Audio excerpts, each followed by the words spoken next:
What's up, everybody, and welcome to the On the Runs podcast. We are coming to you live from Erika's driveway after just watching and cheering everyone on at the Boston Marathon, and I am tired. I'm a little hangry. Erika, how about you? I'm feeling good, but I lost my voice cheering for everybody. It's okay that you lost your voice because we don't have a new episode coming out right now. We have an OTR Classic featuring Mike Beeman, who just ran his 47th straight Boston Marathon, and we saw him out there at mile 19, and he looked good and he looked strong. I am so proud of the entire pod fam. You all looked amazing out there. We are just so proud. And if we missed you out there, we're so sorry. We were trying to track you and it was getting so difficult to juggle it.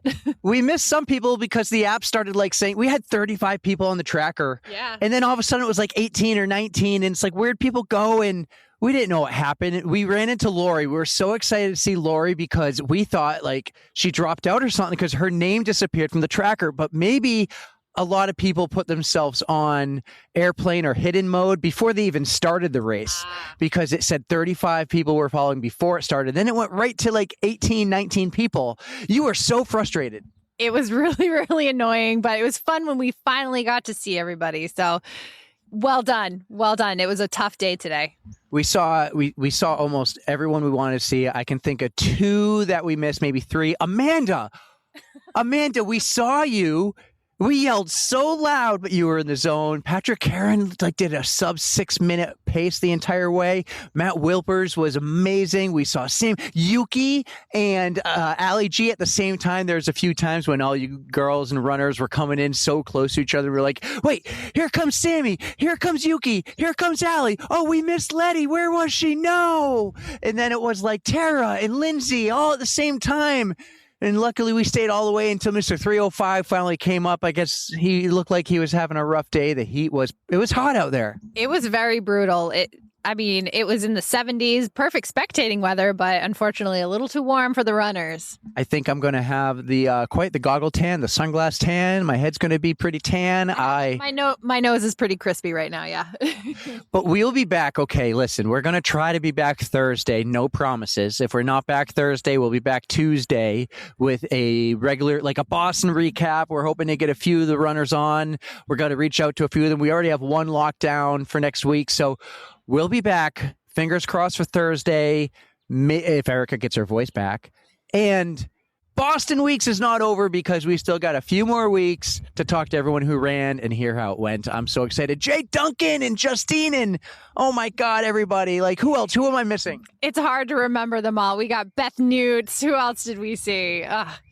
Jen, remember when Jen, Ashley Paulson, who knew she was coming? I have to look at the tracker again, provided all the names are there, but oh my gosh, the list is huge. And I mentioned Lori, but Maurice was with Lori. Oh, how did they finish? Because when they ran by us, they stopped, took a picture, and then it's another 100 feet. People are stopping Maurice for photos, and it was real funny, Lori, watching you when you stopped for another photo. You're just okay, I'm going to stop again and take a break. And it was just, yep, she's a very good sport. You guys did great. I'm so proud of you. So proud. It was a lot of fun. I had a blast. I don't think I'm going to run Boston next year or for many years. I'm going to maybe get the other 5, but our goal next year is to get you in the Boston Marathon. It would be cool, but don't get my hopes up. All right. That's the goal. Get Erika in the Boston Marathon next year. And we'll talk soon, and I'll tell you how much FOMO I had of missing the entire weekend in Boston. It was pretty bad. It was pretty bad, the FOMO. So, guys, enjoy this OTR Classic with Mike Beeman. We'll talk to you in a few days. Maybe 2, maybe more. I don't know. Hopefully on Thursday. Congratulations to all you Boston finishers. And don't forget to stretch. Our next guest is a New Hampshire native, but currently running in the deep south of Georgia. He has run over 139,000 miles and over 2,200 races over his years. He's currently on a 45-year Boston Marathon running streak, but if you ask him what his proudest moment is, it's not Boston. We'll get to that later. Mike has many more stories to share with us, and we can't wait to hear them. Mike Beeman, welcome to On the Runs. Well, thank you, guys. It was by chance that we met up there in Goffstown. We ended up lining up against each other, and I think you paid for Rainey and Carly's entry. which I didn't know what was going on because I was talking to Barbara French and, getting reunited with folks. So, they're freeloaders, so they're going to take advantage of the state of New Hampshire. No, they were very grateful, and I guess they didn't understand that races in New Hampshire didn't take credit cards or debit cards or whatever. But thank you for helping them out. And then, that was cool. And then, Dave French made that announcement. And so that's how we kind of came to know each other. That's right. So to get into it, the Goffstown Gallop is Erika's hometown race, and we'll get into that. It was my first Gallop, and I'm signing up race day registration because I wasn't sure I could do the race. And these two girls are next to me, Rainey and Carly, and I hear them saying like, "Oh, here's my card." And the woman's like, "We're in this small town recreational building with just a wooden table." She goes, "We don't take credit cards. Nope, cash or check." And I didn't have cash either, and I knew I might have to pay with a check. So I brought one check, and they're lucky I didn't write it yet. And I just said, "Hey, you got Venmo? I'll pay for you." So I wrote the check for the three of us. They Venmo'd me. I got their money, so they weren't freeloaders. But that was a lot of fun, and we met them right then, and we heard Rainey with her little Southern accent. Erika loved. So cute. I was like, "Oh, where are you from?" Yes. So she flew up. She likes these trips that I take, and I came up by train, and I told her, I said, "This is my 2-week, my rules, my life type of deal," where I was going to go up the Eastern Seaboard, and I worked my retirement vacation around the Goffstown Gallop because I ran it back in the first year in 1980, I believe. Oh, wow. It every year until probably I left because of the small town atmosphere. Dave French, I kind of helped him get started with it as a sponsor with my store, and he's just a true gentleman. So I think I lay the claim that I think I came in every place in the top 10 except first. So I finished second, third, fourth, fifth, sixth, seventh, eighth, ninth, and 10th in countless number of years, but I never won it because there was always somebody better than me running. It was a very highly competitive race. That is true. Even nowadays, I just noticed that there are people, the shorter the shorts, the faster they are. And I'm like, "Oh, I can't hang this year." And I still have the handwritten results. I think I put them on my Facebook from 1988 or 89 or 86. I can't remember. And a bunch of the people who were in that race commented on it, like Keith Kelly, a few others that ran back then. And it was cool to hear their comments on it because Dave used to finish the race, timing, and then he would handwrite the results, and he'd have them in a packet for you right after the race. He'd make copies on one of those old mimeograph machines. Oh, wow. And he used to have a board. I didn't see it in the rec center nowadays. They used to have a top 10 board from the previous 10 years, but I guess they ran out of room or, maybe they just, whatever it was, but it had such tradition. And when I told him I was coming, he was so excited. And I told him I'd get a couple more runners. So Rainey's from South Georgia. She's a youngster that, she runs, and she's, I think, come to 2 races with me, and both of them been New Hampshire. Oh, very nice. Came up here for that. And then Carly she used to work at my store, Total Sports, when she was in high school. And she told me that I was the one that got her to start running. I don't believe that. I think running is a self-motivated process, but she used to work out with me, and she was a very hard worker. And we ended up, splitting ways when I went to Georgia, and then we've kind of picked up the relationship in the last couple of years. When I've come up for Boston, I saw her in October, and I saw her this April. And I says, and when we come up in June, let's do the Gallop together. So that was a planned activity. Awesome. Note to myself, don't climb Mount Monadnock the day before doing the Goffstown Gallop. I know that. That was kind of a dumb thing to do. Did the girls do that with you too? Oh, yes. They were. Now, the thing with them is they're young, spry, and, coordinated. But when you get to be, my age, you have a tendency to be kind of nervous on those rocks because it's a steep climb. And I was nervous, and I took a little bit more time than they did because I was afraid of falling down and hurting myself. but it was a great race. And I told him, I said, I might be slow on this mountain, but tomorrow I'll be in my element. Very We nice. just did it. We did it together because of everybody's fitness level. I felt that if I ran, I probably would have done maybe 9:30 miles. If Carly ran, she probably would have been low 10s. And, Rainey probably, but it wouldn't have been any fun because we wouldn't have been together. So if we stayed together, enjoyed it, and who cares what place you came in? Dave French, the only thing he cared about was the fact that I was there, and it meant a lot to see him. And now I've got 2 new friends on the run, and when you guys go big time, like Barstool Sports, we'll say that I started. That would be big. That would be really big. Erika and I think that was the first time we ran an entire race together. Yeah, it was. I made her slow down for me. A couple years ago, I would have had to slow down for her. I made her slow down for me on this one. It was a hot day, and very hot. But yeah, it's one of my favorite races. I keep going back to it. Like Eric said, it's my hometown race. I'm from Goffstown, and I moved only a little bit south, so it's still pretty close for me to keep traveling back to it every year. And how many have you done? I've been doing it since 2009, so I've got a streak going from then. So what's that, like 14 years, something like that? I did the virtual as well. I've got the shirt somewhere.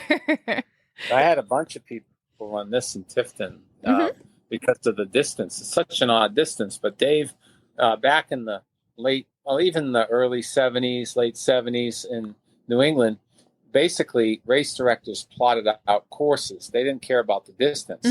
So when I started running, there was nobody ever heard of a 5K or 10K a little bit, but it was mostly 10 miles, 5 miles, 7.6 miles. It was a course. It was a course as opposed to a set distance. And then the 80s brought the metric system, and we went from longer races to more doable races like 5Ks and so on and so forth. So that was kind of the history back then. It was like you either ran a marathon or you didn't run nothing at all. I can remember, though, there was a lot of races that no longer exist because the race director either passed away or, the town shut it down because, they were taking up the whole road over the years. So you did the first Goffstown Gallop in 1980. You helped Dave start that off, right? Yes. He came to me because I had my store and gave him some T-shirts. And I also was employed by Converse. They were a big running shoe company back in 1980, 81, 82, 83, 84. They went bankrupt in 85 after sponsoring the 84 Olympics. So they're a big player. They made some great running shoes, but I helped them with that. And, it was just neat to service or help somebody that was just a good community guy. Very cool. Dave walked right by Erika at that race, and I thought you two were best friends, but you just stopped right there and you're like, "Hi, Dave." Well, I've known Dave for a while. Just growing up, I was in the Parks and Rec programs, and I just knew him growing up, and yeah, he is just a very nice guy.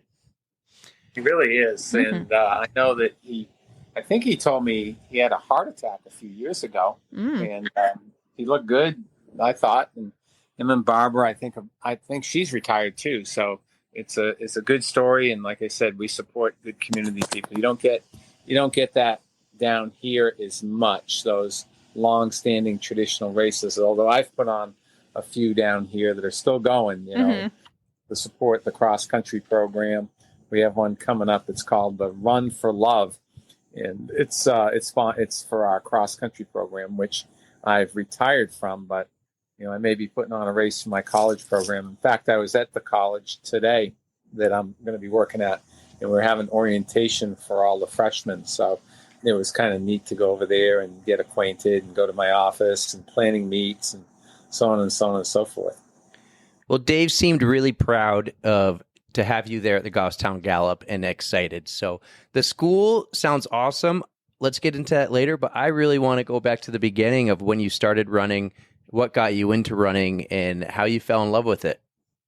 Well, it was by chance, really, and being an older person, I was a traditional athlete when I went to high school. I went to Pinkerton Academy in Derry, and I entered Pinkerton in 1970, and when I went there, I played freshman football because I could throw a football, 60 yards.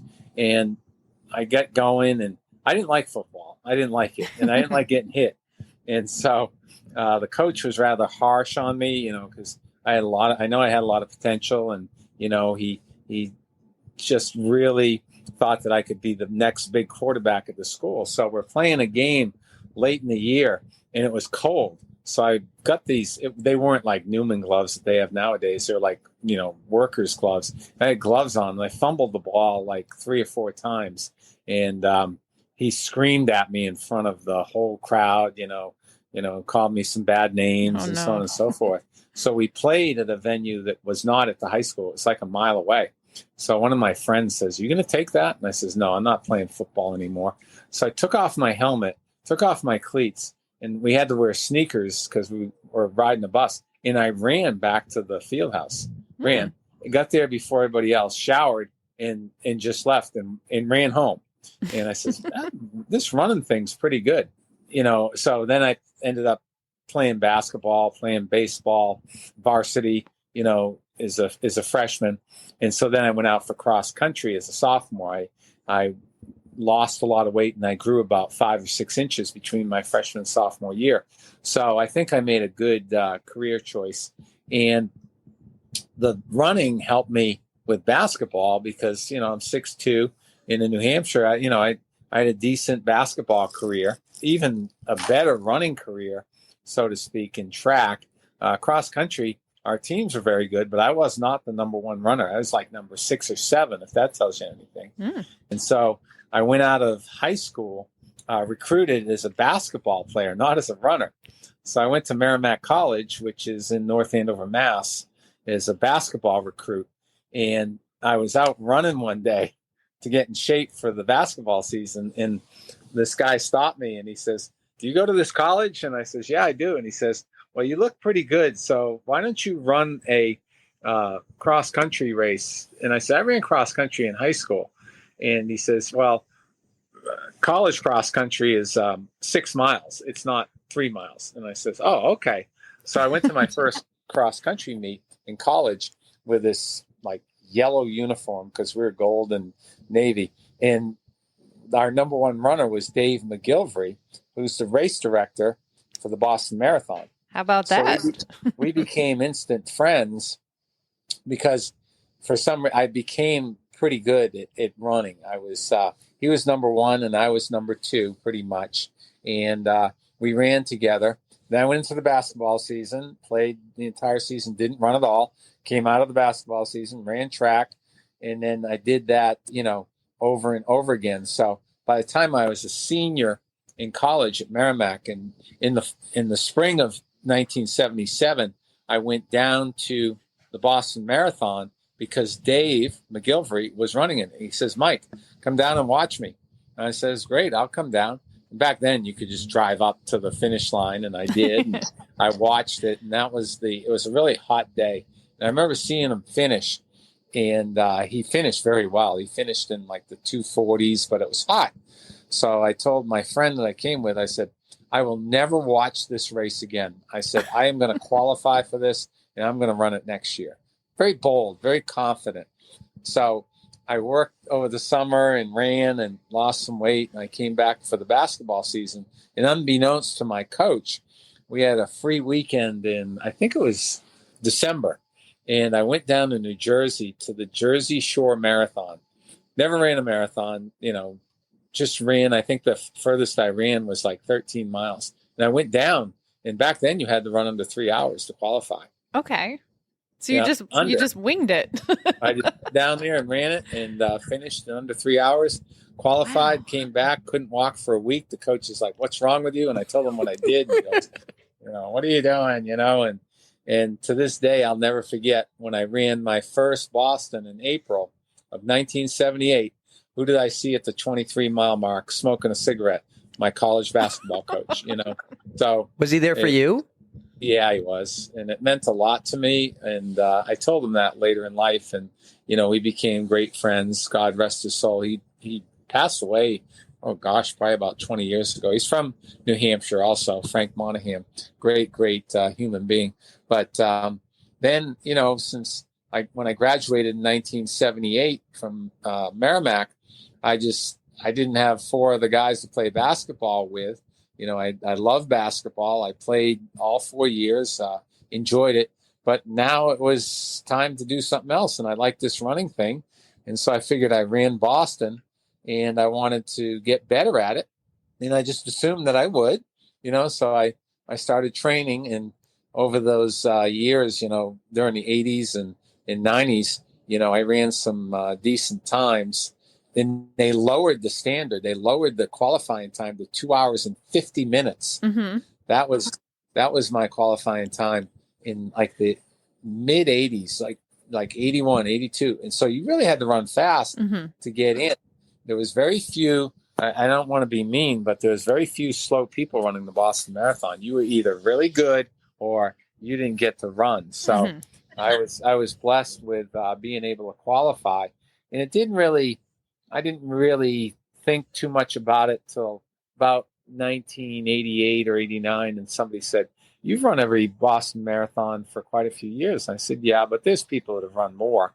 And all the ones I had run were under 3 hours until like 1992, I think.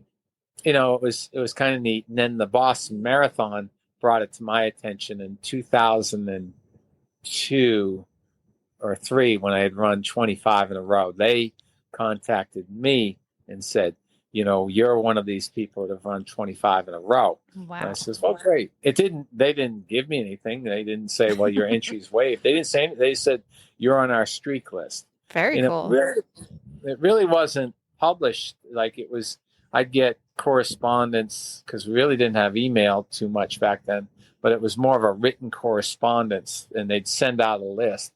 Then it became pretty big, like around 2012 or so. They started, putting it out there on the internet, and then they started putting in the Boston Marathon racers post-race handbook. They have a list, and now it's really like it's a spreadsheet, and I think I sent it to Eric. I got it, and it's kind of neat, when you look at it and you go, okay, I'll take that. And they told me after my 33rd year that I didn't have to qualify anymore. You're just grandfathered in.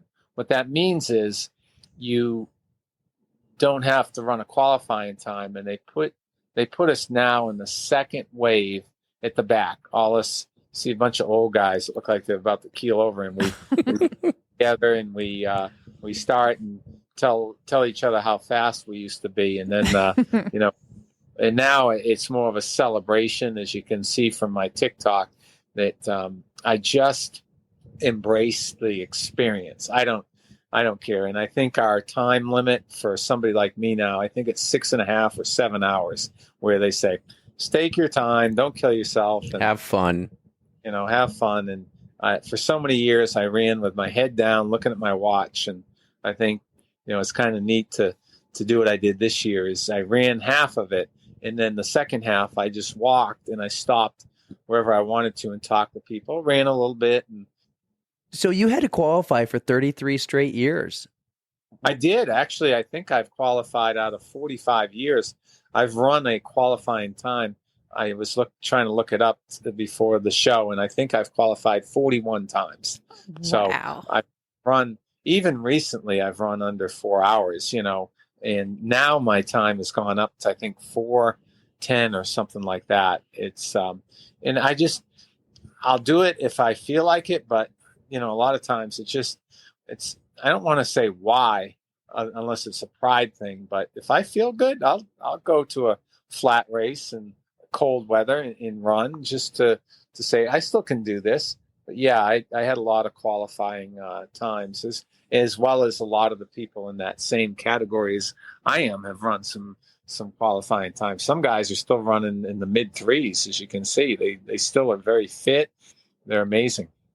So for those 33 years, what kind of training and planning ahead did he have to do? Like, what was your game to hit 27 and then 28 and 29 and so on? Well, after Boston every year, you try to qualify. You try to re-qualify at the race. That's number one. You go there and you say, all right, I'm going to qualify.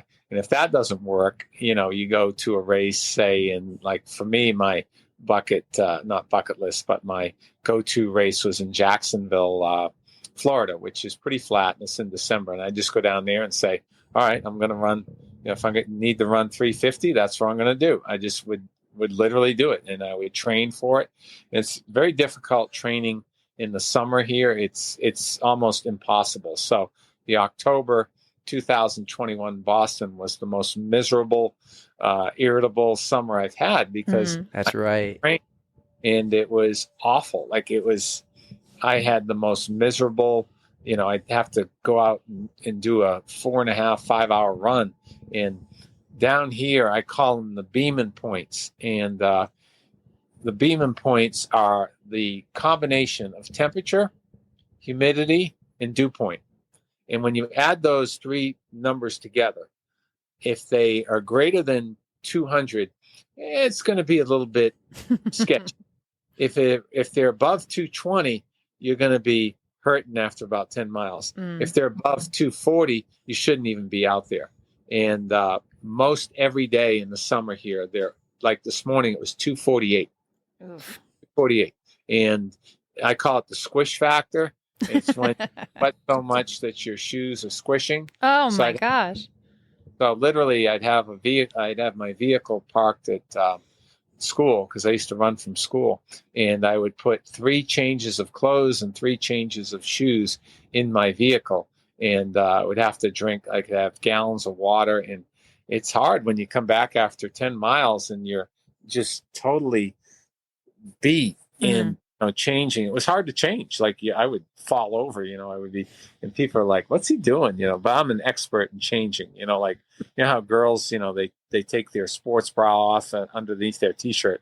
Well, I can take my shorts off with a towel wrapped around me in less than 5 minutes. I become very proficient in doing that. But yeah, it was awful. So, it causes other problems too. Like you get irritation, you get blisters, and so on and so on and so forth. And nobody's out doing that type of mileage in Tifton, Georgia in the summer. The Beeman points. I remember, so I used to live in North Carolina for a few years after college. I had a truck with no air conditioning, and I remember having to bring extra shirts just for my drive and how sweaty I would get the back of my shirt during my drive. And I was just driving, and it was miserable. Imagine running in it and being absolutely miserable. I think I'm going to adapt your Beeman points and start figuring out what those are around here. I wonder what it was for anchor down. Yeah. You brought up a good point. You said Goffstown was hot.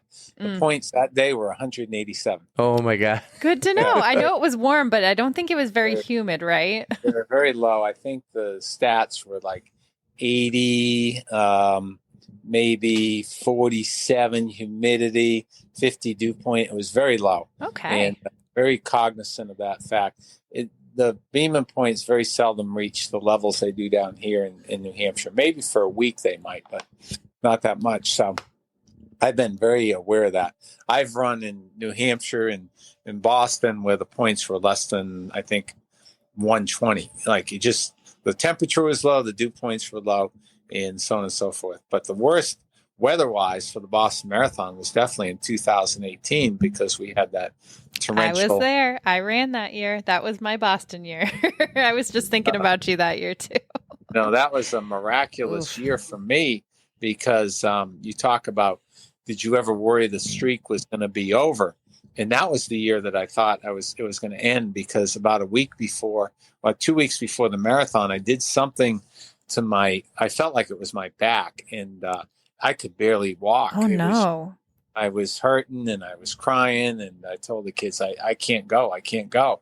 So I went to a chiropractor his name is Ryan Burns, and he brought me in, and you know how I'd never been to a chiropractor because I never had back problems. And he threw me on that thing and did this and jumped on me and cracked this and did this. And said, there's nothing wrong with your back.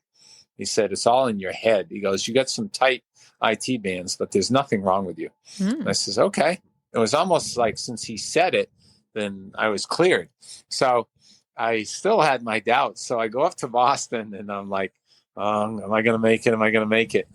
Of course, Erica, I'm sitting in the hotel down, and I stayed right near the start before that marathon, and both of my children were there, and they were going to drive from Milford, Mass, to the finish and meet me at the finish line. And it's pouring, it's thunder and lightning, pouring rain, and they go, "Dad, you want to do this?" And I says, "Well, I got to give it a shot. I got to find out." And so I had a friend at 6 miles. He was from Tifton, but he was living up in Framingham. He said, "I'm going to be out there." So TJ was at the 6 mile mark, and I put these heavy sweats on, and I have like a long sleeve with my I Love Wellesley or I Love Boston College shirt on. And I see him at 6 miles. I give him the thumbs up. Well, at 10 miles, my pants are falling down and my shorts are starting to fall down. Oh, no. And you can only do this at the Boston Marathon because they understand. So I went over to the side of the road and I saw these 2 guys, and I said, "Guys, I need your help." And they go, "What do you need, buddy?" I said, "Lift me up and pull my pants off." I had to, one lifted me up off the ground and the other one pulled my pants off. And they go, "That's all you need, buddy?" And I said, "That's all I need." So now I was running in shorts but I was still freezing. I had gloves on. So at 15 miles, my teeth started chattering and I was going into hypothermia.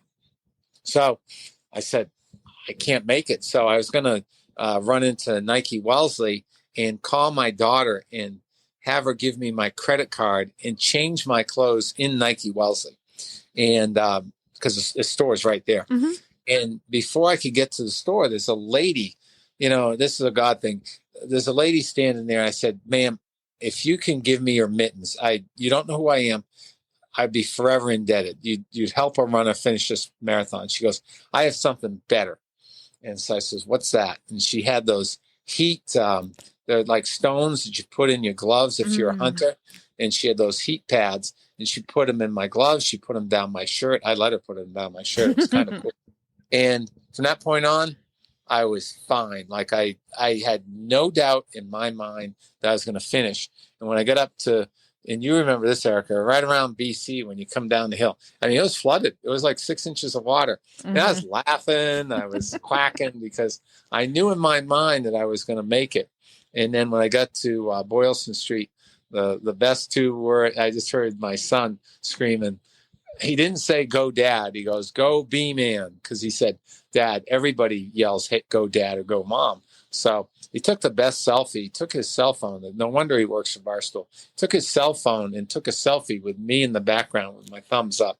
And I'll tell you, I was probably as happy to finish that Boston as anyone because it was just so unbelievable. And it just became a joke how windy. But I'd say weather conditions, that, in my opinion, that was the worst. That was absolutely the worst time I ran. I mean, when I was younger, we had a rainstorm in '84. They called it the torrential or something, but no way was it even close to 2018. Not even close. It's just the cold. That coupled with the cold was just something else.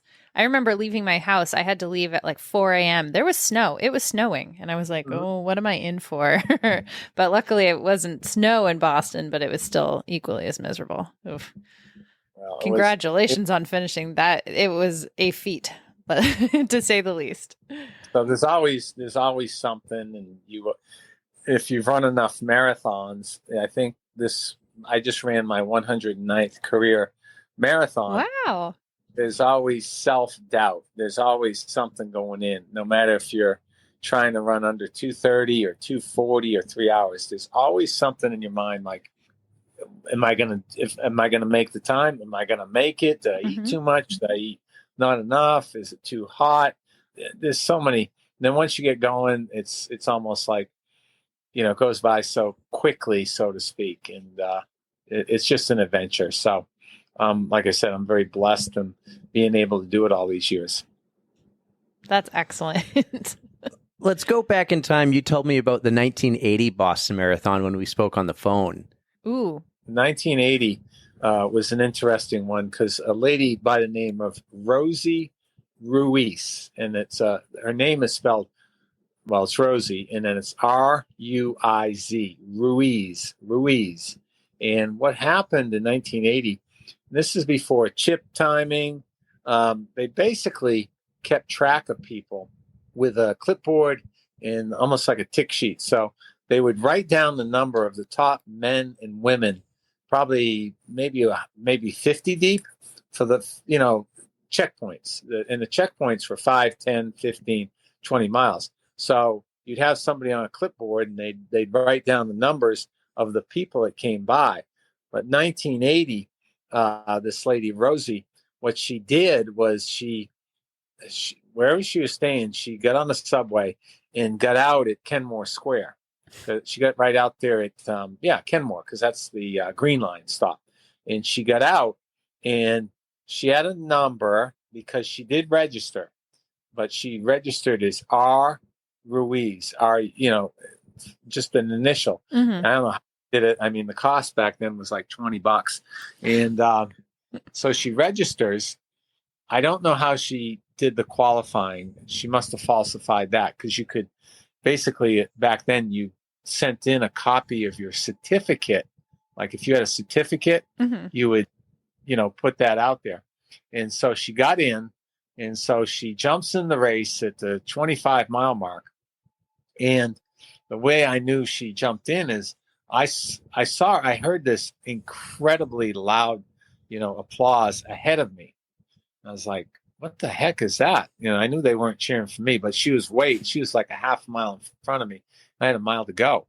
Well, I almost caught her by the end, which tells me I was running a 6-minute mile. So in order for me to catch her, she had to be running a 12-minute mile. And she didn't have runner's legs. She was kind of beefy. Mm-hmm. And she finishes. They put the wreath on her. And I was furious. I told my brother, I said, there's no way she finished. No way that she ran the whole thing. And I made some comments. I actually made comments to the press back then because they knew I was pretty close to her. I was on Boylston Street when she was on Boylston Street, so I could see her. And sure enough, the next day they stripped her of her crown. They figured out she cheated, and if you Google her name, Rosie Ruiz, I think she's still alive, but she was living in Florida, and she did it someplace else too, but Really? She's had all sorts of bad things happen to her. So, trouble follows Rosie, but that was an interesting Boston Marathon for me. It's funny you mentioned that, because a few years back, I was training for my Boston.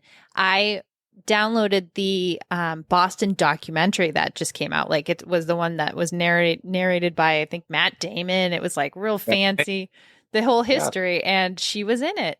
And you said you were right behind her. I want to go back and watch that clip of that and see. Yeah, if we can see it. I wasn't right behind her, but I was within meters of her. I could definitely, if you couldn't tell who I was, but I know who I was in the Boston Globe picture, and I can't find the picture because, I've got scrapbooks, and I sent Eric some pictures from the Make-A-Wish trip, but sometimes, everything's newspaper clippings, and sometimes they fade and so on and so forth. Mm-hmm. But I definitely remember that. My sister cool, reminded me of that up there. Yeah, it's an answer to a question. And speaking of Matt Damon, he ran Boston one year, and when for a few years, and I don't get this anymore, but I had a VIP number. The VIP number, you used to be able to go into the gymnasium down in Hopkinton if you had a VIP number. And for about 12, 13 years, Dave gave me a VIP number. And I don't think that program existed they stopped it, I believe, after the bombing. And I can't remember why, but I had that VIP number. Every once in a while, a celebrity runs the Boston Marathon. So Matt Damon ran it one year, and he was in the VIP gymnasium. I didn't bother him. One year, Sean Astin, the guy that played Rudy. Oh, cool. In there. And he lined up in the race. He was like right real close to me. I was going to start saying, Rudy. He heard it too many times. And he's not a terrible runner. He's a good athlete, and I like his movies.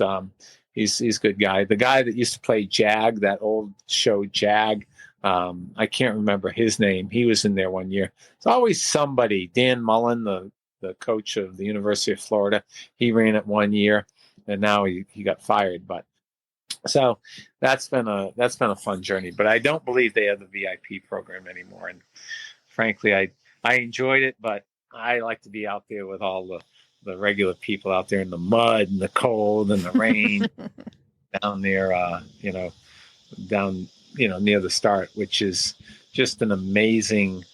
If you really think about the logistics of it and getting people there and then shooting them off in those waves, they do an incredible job. I agree. Yeah, totally streamlined. They do a fantastic job for sure. So because I'm able to do this on the fly, I looked it up real quick. Rosie did pass away just 3 years ago in 2019. July of 2019 just passed the anniversary date. So I'm sorry about Rosie. Yeah, absolutely. That's too bad. But, that's a great story that you were running kind of just behind her and had all that. So since we're still on the Boston topic, I'm going to say 2018, was it your most memorable race, even though the weather, or would it be another race? Well, I mean, as far as the weather and the self-doubt, because I was hurt at the time, it probably was pretty memorable. But you never forget your first one, the 1978, because I was so raw, so naive.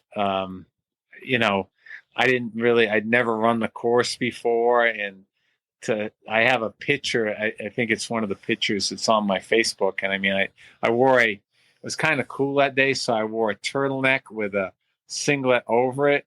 And my shorts were so short, you can't see my shorts in my finish line picture. So it looks like I have no shorts on. And I wore, back then the footwear was very, in the late 70s was just, starting to make strides. But the shoe to wear if you were a runner with a Nike Nylon Cortez. And to put it in perspective, those are the shoes that Forrest Gump had, the Forrest Gump shoes that he ran in the Forrest Gump. And they were like $20. Now they're leisure shoes. But the fact that I ran under 3 hours in these nylon Cortez is absolutely amazing because they have absolutely no technical features. So it's kind of cool remembering that and the innocence of it. And it was the first one. Certainly 1982 was my fastest Boston because I ran it in 2 hours, 37 minutes. I ran under 6 minute pace. By the way, until chip timing came along, you lined up according to your number. And there was if your number was, say, 1,000 and you line up, it was just every man for himself. They tried to control where you lined up, but they made an allowance. If your number was between 750 and 1,000, we'll give you 45 seconds. Well, that wasn't the case. It would take 2 or 3 minutes to cross the line. I'm not criticizing them. It's just, I think some of my times might have been better because I always get kind of, boxed in a little bit, especially in 82. I didn't get out very quick. It took me a while, and I ran that 6 minute pace. I was very frustrated at the start, and I know I was shooting for 6 minutes a mile, and I ran the first mile in 7:30, and I was, this is awful. And then I ran the second mile in like 5:30, and then the third mile, and I said I got to slow down. But it was probably the most evenly paced. I think my splits were 1:18:31 and 1:18:30 for the first. Wow. It was just a very solid effort, and I finished pretty high in the race. I mean, I think I was top 100, but the odd thing about that year is Air Florida was it's no longer a business anymore, but they decided for the 1982 Boston Marathon, they were going to do a promotion. And back then promotions were like, hit or miss. So they said, anybody that wears an Air Florida t-shirt and we spot you, the first 50 people get round trip airfare anywhere in the United States. You could take a trip within a year. I'm all right. I was running in a Converse singlet. I said, how about if I cut the Air Florida out and put it above Converse. And if you see it, do I count? They said, absolutely, absolutely. So I was the like 8th person to finish with the Air Florida thing on. And so I got a round trip ticket. I took it and I went to San Diego to visit my roommate from college, but they went out of business within a year. Wow. Seems like all these companies promoting the Olympics or the Boston Marathon in the 80s were going out of business right after. Yes, I think that a lot of people, it was they call it the running boom, as far as running really taking flight. And it did. And the shoe companies were coming out left and right, and they were manufacturing, but they were over promoting their products. It caught up with them. Certainly Converse did, but there were some pretty good shoes being made. And for a while, Nike, they kind of lost their touch as far as running shoes went. And, and then some other players came in, like Asics and Avia came in, Reebok came in. There was some really good companies, just like there are now. Hoka is now a player, but the technical features of running shoes has changed so much. It's no wonder that we survived, because we were basically running with the boxes. Mm-hmm. There was just a lot of, and I would run the marathon. The year I ran really fast, I ran I think the shoes I wore were like 7 ounces, which 7 ounces is it's just not a very heavy shoe. And you just destroyed the shoe, and afterwards you just throw it away. That's how many times you'd use it. Oh, it was wow.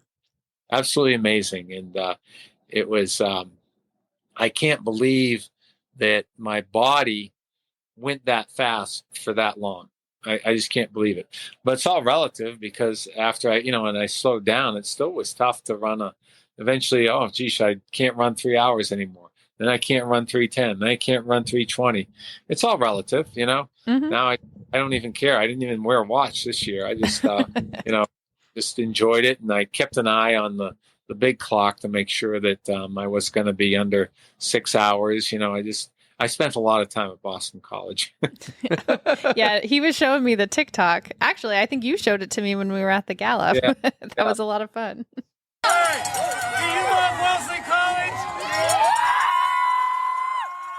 But guess what? I really love Boston!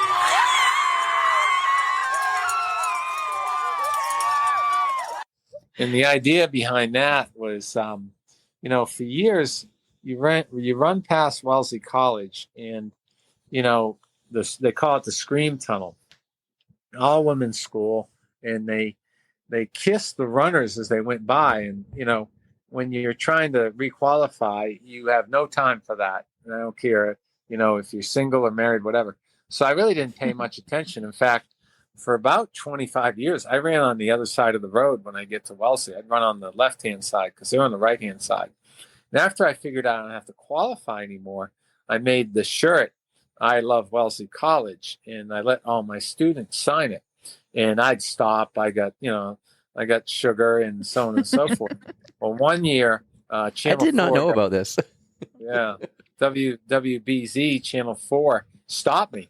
They stopped me in the middle of the race. Ron Burton. You can Google that if you want. It's called the Wellesley Scream Tunnel. And Ron Burton from the Channel 4 WBZ interviewed me during the race. And it's about Wellesley College. And so I made that shirt. And then I said, something, Boston College deserves some love too, because they're even louder than Wellesley. So now I carry 2 shirts. I wear one underneath the Boston College, and I wear the Wellesley College on top. And it's been a hit. And You do this every year now? Yes. Okay. Yes. They know I'm coming. No way. I thought this was the one-time thing when you showed me the video, because the video was from this past year, right? Back in April. Right. This year I TikToked it. The previous years, I didn't TikTok it because I didn't have a phone.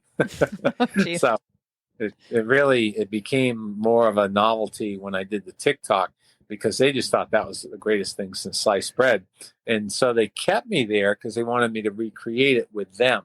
And so I did, but I said, you can't use my phone. You got to use your phone, because my phone's going to run out of juice. So I stopped. I took selfies with them because they thought that my shirt was cool and everything. And I tell you, Boston College this year, it seemed, I don't know if the school got bigger, but they were out there in full force for a couple miles. I mean, it extended all the way through Cleveland Circle and into almost, to the 23-mile mark. It was just an amazing amount of Boston College kids. So, you want to thank them. And if you recognize the fact that the fans are out there, I mean, most of them stand out there all day. And if you interact with them, they're going to interact with you right back at you. So I appreciate them. And it's kind of fun to be able to thank them by doing that. That's too cool. I love it. That is wicked cool. Wicked. So Mike, we want to hear about your experience with the 2013 Boston Marathon. So that was the year of the bombing. Where were you? Did you finish? Give us all the details.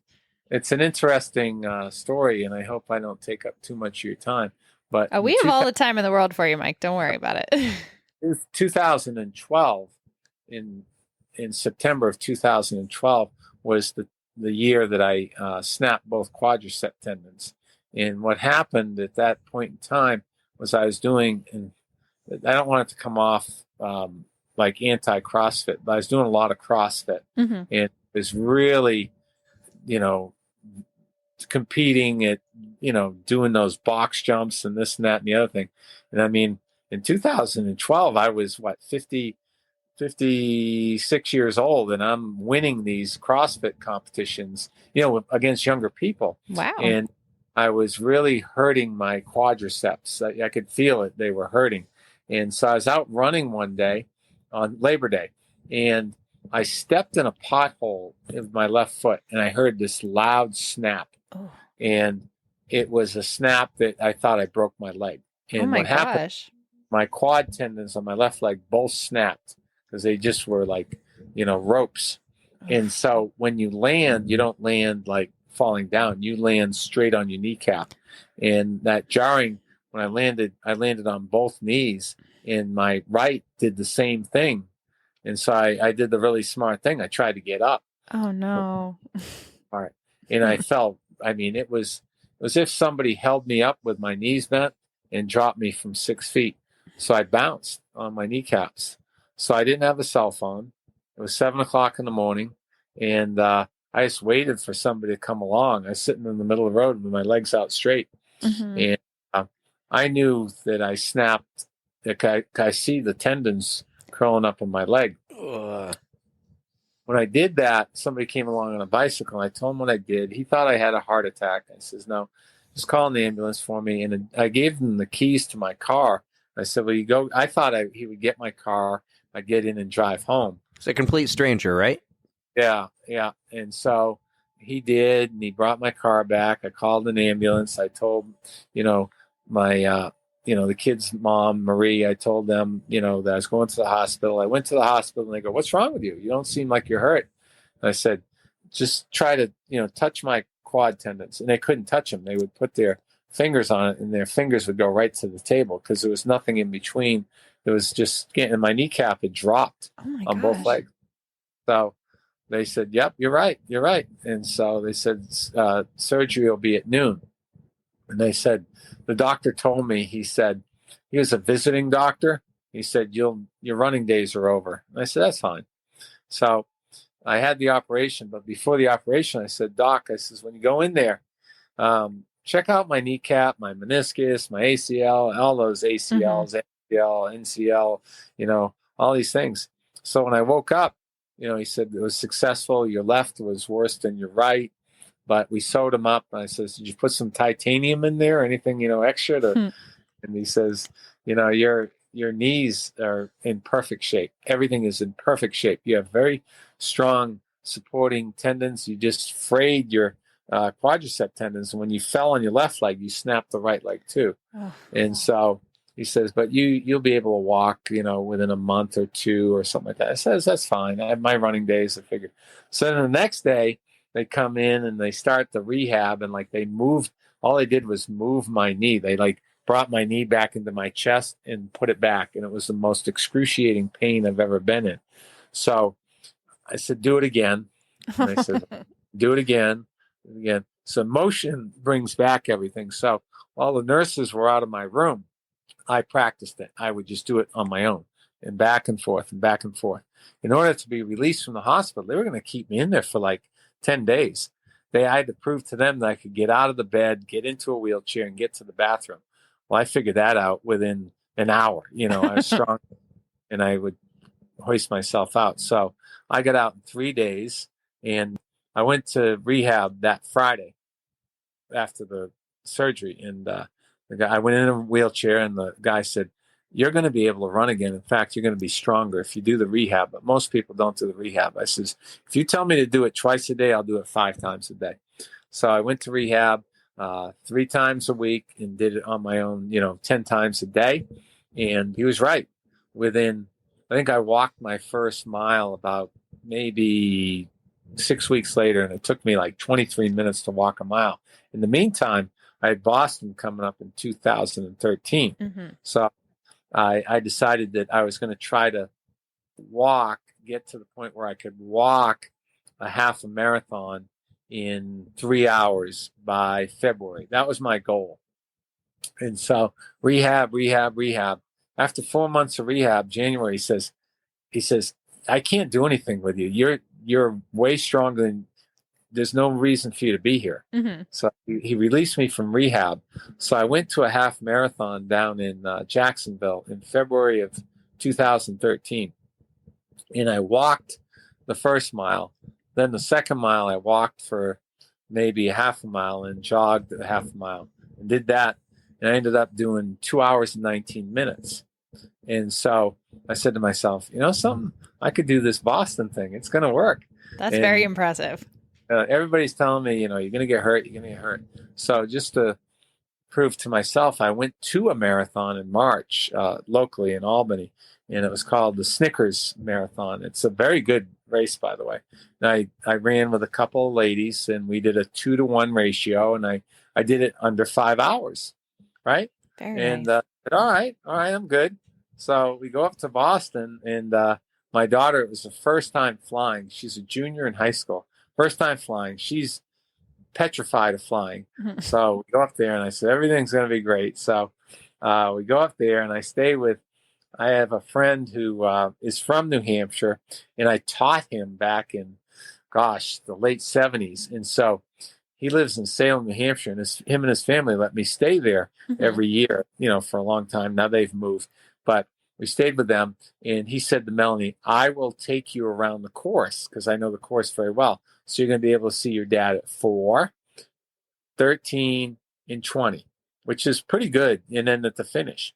So, Melanie goes, and everybody back home's worried about me. I'm going to snap my quad tendon and so on and so forth. So I see Melanie at 4. We take pictures, selfies, no TikTok, but it was her phone. So halfway, same thing. And I think I had I was on pace to run 4 hours and 40 minutes. So halfway, I'm doing great. 20 miles, get to the top of Heartbreak Hill. And that was the final picture we took, was at the top of Heartbreak Hill. And I said to her, Melanie, I'm going to walk and jog the rest of the way, but I'm going to make it. I'm going to be real conservative. I promise. So then, I get into Kenmore Square, and I started getting a little emotional because I said, "God, thank you. You got me through this. I'm going to make it."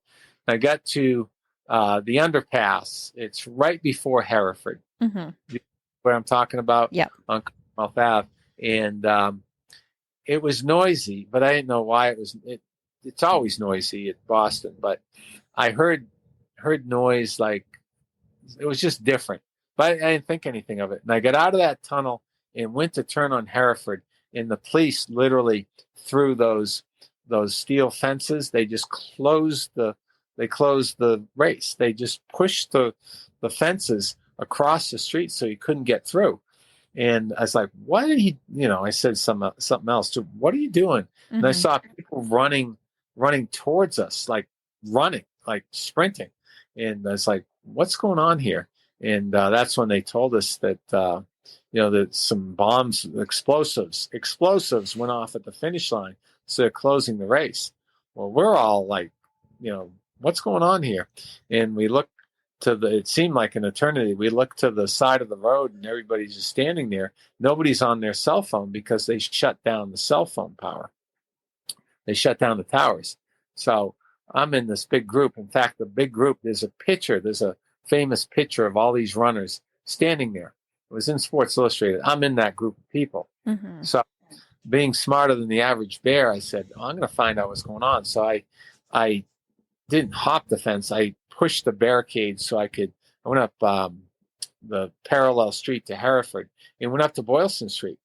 I knew I wasn't going to finish, but I wanted to find out what was going on. And it was just what a mess that was. It was chaos. It was, people are screaming. There's just all the carnage on the side of the road, on the sidewalk. The Whiskey's place was just blasted out. There's blood. There's people down. And I didn't even know what to think. And I didn't know where my daughter was. And for some reason, I thought she was at the finish line, but I knew later I reasoned with myself, she wasn't at the finish line because they weren't going to the finish line. They were going to meet me at the Copley Back Bay Hotel, which is way in back of the finish line. So they wouldn't even be close. Well, then the police started yelling at us to get off Boylston Street because they heard rumors there was going to be another bomb. And it's hard to move when you're stiff, you're sore, you're cold. I had the singlet on my back. It was kind of cold that day. I was freezing. I didn't know what to do. Everybody else is like reuniting with their family and they're moving, and I'm like by myself. I couldn't get in contact with my friend Paul or Melanie because no cell phone. Cell phones didn't work. So I literally looked up in the air and I said, Lord, what do I do now? And as I'm going down Hereford, I saw these kids walking into a building, and it was a frat house. And I tell everybody that if you had a bid number on that day, you were like, anybody would adopt you. You could have been the biggest stranger in the world, but anybody would have taken you in. So kids, the college kids, they were MIT students. They said, come on in. And they go, you okay? And I said, well, I'm cold. And they go, do you have people here? And I said, I do, but I don't know where they are. They said, we'll take care of you. So these college kids took me in. They said, we have two things in our refrigerator. We have ketchup and we have beer. And I said, well, that I can't drink ketchup. So I guess the alternative is a beer. And they put a blanket on me. They gave me the nicest chair. And this young lady sat next to me with her cell phone and waited until she had cell phone service, which was over an hour. She texted my friend Paul, and because you couldn't make calls, and he finally texted back and said, we're in Wilmington. We're at exit 38 or something like that in Wilmington. And I says, all right. I said, I'm in Boston. They said, well, get out of Boston and, come up here, which was easier said than done because everything was shut down. The city was shut down. So I ended up leaving there. They let me go. They gave me a blanket to wrap around me, and I literally walked to Beacon Street and thumbed a ride to South Station, thinking I was the smartest man in the world because I could take a bus or a train up to New Hampshire, which you can, but not on this day. So I said to a police officer, I said, how do I get to Wilmington, Mass? I told him I was lost. I kind of lied. He flagged down a taxi and he said, and I guess it's called a state of emergency. He says, you will take this man to exit 38 in Wilmington right now. And the guy did. I paid him, but he gave me a ride to Wilmington, which was quite a long ride. And then I got reunited with my daughter, but I had no idea what was going on.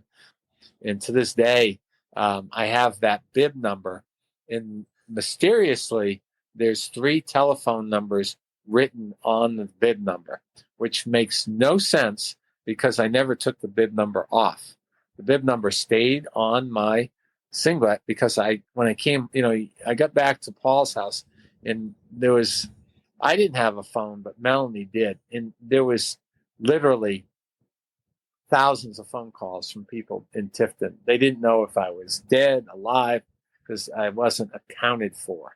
And so I took the shirt off and threw it in my bag, and I ended up washing my I Love Boston College shirt with a bib number on. and it stayed on there for quite a while. And then when I took it off, one day I was speaking at some type of club here in Tifton, and I looked down and there's 3 telephone numbers on it. I don't know how they got on there, because how could you write on my stomach? I mean, I know I have abs of steel, but like, it's hard. If your bib number's on there tight enough, how do you write? So there was a lot of miraculous things. And the point Paul made to me is, what would have happened if Melanie wasn't there? Because I probably would have run about 5 minutes faster. And if I had run 5 minutes faster, I would have been right in the, literally. So you look at those blessings. So that's how 2013 went down for me. That is a crazy story. From the start of the tear in your quads all the way to the end. Yeah. Well, the funny thing about it, when I got back, nobody asked me about my quads. They just wanted to know what happened with the bomb and so on and so forth. Mm-hmm. But what really, the thing that put people over the edge is, coming into the race, the Boston Globe did a full page in the sports section, full page article about me coming back from the quad surgery. And the reporter, Michael Vega, who covers the Red Sox, or he's a very famous reporter, called me one day, and I thought it was a prank that somebody had him call me, but we talked for hours. He did a full page interview. It was like, covered the sports section about me coming back. So that article was, I guess you call it syndicated. It went to a number of news sources. So a lot of people knew, because I did that. They were calling me, people from Arkansas and Nebraska were calling, you okay? You okay? Because somehow my name got out there from that article. And Michael Vega called me, and he was locked in his office at the Boston Globe. He was in lockdown, and he called my emergency number to make sure I was okay. What a genuine guy. He knew that I was one of those few people that came across the 40-kilometer mark. And when you come across the 40-kilometer mark, your chip registers. Mm-hmm. There was a little over 500 people who came across the 40K, because they closed that. They closed it, that part. But there was people stuck in between that didn't cross the finish line. And I was one of those people. Okay. It was like we were lost. But they gave anybody credit who was over 30 kilometers. If you were over 30 kilometers, they basically took your time and they projected it. So I was, a few minutes away from finishing. Mm-hmm. So they projected mine at like 4:41 or something like that. So they gave us the finish. But some people were very upset because they didn't make it to 30K, and they said, what has kicked it? I just think people, it's just one of those terrible, terrible situations Mm-hmm. that we'll never forget. Yeah, I had a friend who was a charity runner that year, and she got stopped well before, because I think she had like an 11 a.m. start. So there was no way she was going to make it, no matter how fast she went. But yeah, it was a tough day for everybody. That's wow. That is quite the story. I thought it was a incident that was localized. And I thought, everybody back home would think, he didn't finish. He must have got hurt. Mm-hmm. I didn't realize it was a global news. Like, you have no idea. If you're on the inside, you think, I didn't finish, and people are going to be like, what happened to me? I had no idea that people back home, like, they stopped. Like, people told me they were in baseball practice, and they stopped baseball practice, to wait and see if they heard from me. My Facebook, you can't go back now. It used to be able to go back on your timeline. My timeline on that day was so eerie. It went from Beeman's hit halfway, Beeman's hit 25K, Beeman's hit 30K. People would put on my timeline, he's doing great, go Beeman, da da da da da. Mm-hmm. And then there was a interaction that said Boston Marathon interrupted by 2 bombs at the finish line. And all of a sudden there was this thread of, has anybody heard from Beeman? Is Beeman okay? What happened to Melanie? Is anybody heard from Beeman? And it went on for about an hour. And it's really eerie to look at that, what people's thoughts were. And it was kind of, when I look back at it, I didn't look at it for a long time because it was just buried. Mm-hmm. I left to go to the start at Hopkinton. My Facebook, that was the only social media I had back then. I didn't have TikTok. But I cleared out my notifications. When I get back to Paul's house in Salem, New Hampshire, I had over 1,200 notifications between friend requests, messages, and timeline. Over 1,200. Wow. And there was over 400 messages, and most of the messages were from people I didn't know. There were people like news stations and stuff like that. And I actually didn't. I think I spoke to 2, but I really told them, I says, I have no idea. They were asking me questions. I said, I have no idea what you're talking about. Like I couldn't, they were looking for answers that I couldn't solve because I just didn't know what actually happened. Mm-hmm. I didn't know how close I was until I went back and figured it all out. So it was one of those surreal situations. So yeah, that was an event. Mm-hmm. That just goes to show how much of an impact you have on your community, like the running community. People love and care about you and just wanted to make sure you were okay. Yeah, it was very sweet. And, the people even, because I'm from Derry and Londonderry, people from there, they told me, you were the first person, when I think of the Boston Marathon, I think of you, and that's kids I've taught, that you don't realize that that's what they equate you with, is Boston Marathon, which is kind of cool, because I don't feel that way, because I've digressed so much. I consider myself a participant, and it's neat to be able to see that appreciation for it. Mm-hmm. Well, I want to get to what's maybe one of your most proudest running moments, but I want to ask you one more Boston question, and that is, what is the goal? What is the end game with the streak? I think God will tell me. I think that, I don't want to be in a position where I disgrace the Boston Marathon. Like, I think the time element of, I want to say it's 6.5 or 7 hours. If I'm not able to do that, I don't think I belong there. It's because there would have to be something physically wrong with me. So I just take it year to year and thank the good Lord for it, and give him the credit, because that's my belief. I don't think that anybody does it alone. I think I have a lot of help from him and people like you. I mean, you two are you're the heroes because of what you're doing for the running community in New Hampshire.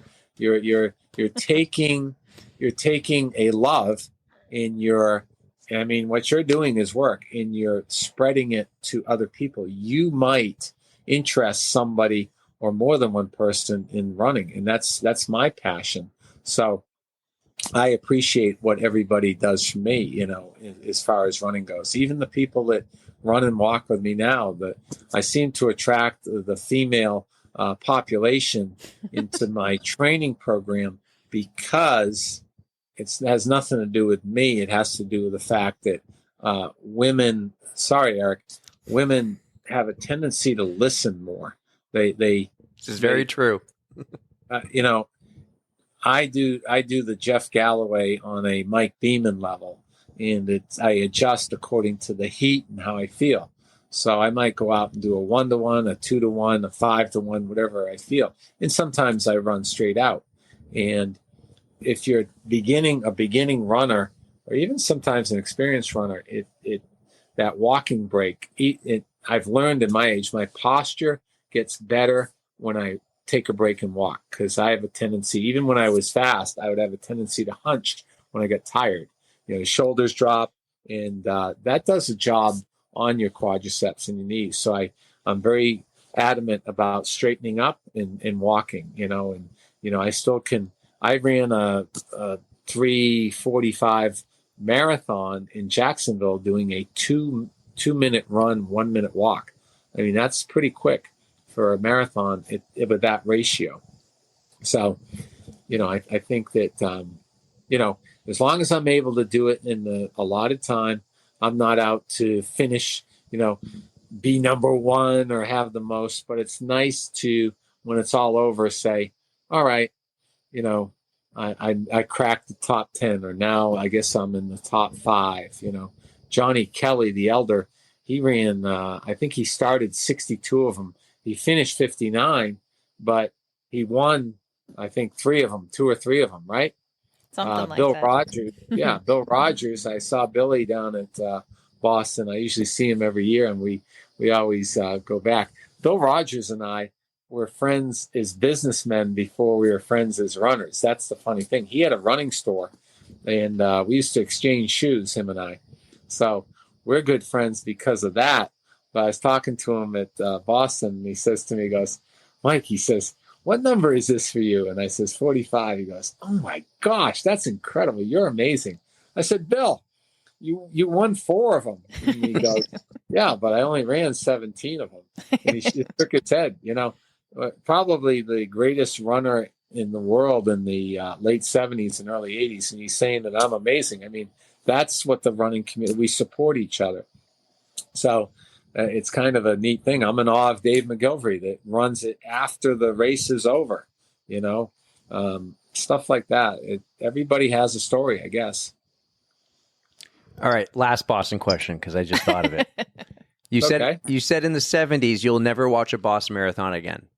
When the streak is over, will you go and watch and cheer on? If somebody's running that maybe I'm friendly with, I guess you kind of called me out on that one. I think the aura and the mystique and if you're part of that whole Boston Marathon situation, I don't know. To see the finish, I might get a little sad because knowing that I came down Boylston so many years, and Erika knows this, when you turn the corner from Hereford to Boylston, I don't know, there's not a greater feeling, is there? 3,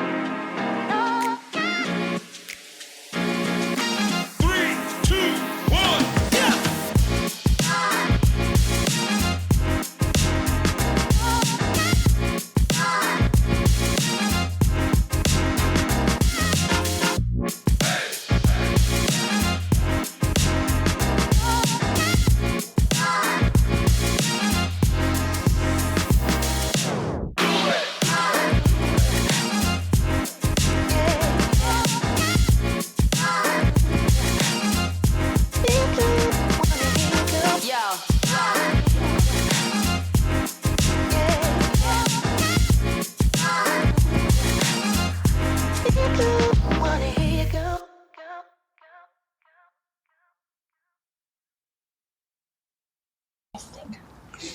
I hugged a lot of sweaty people today.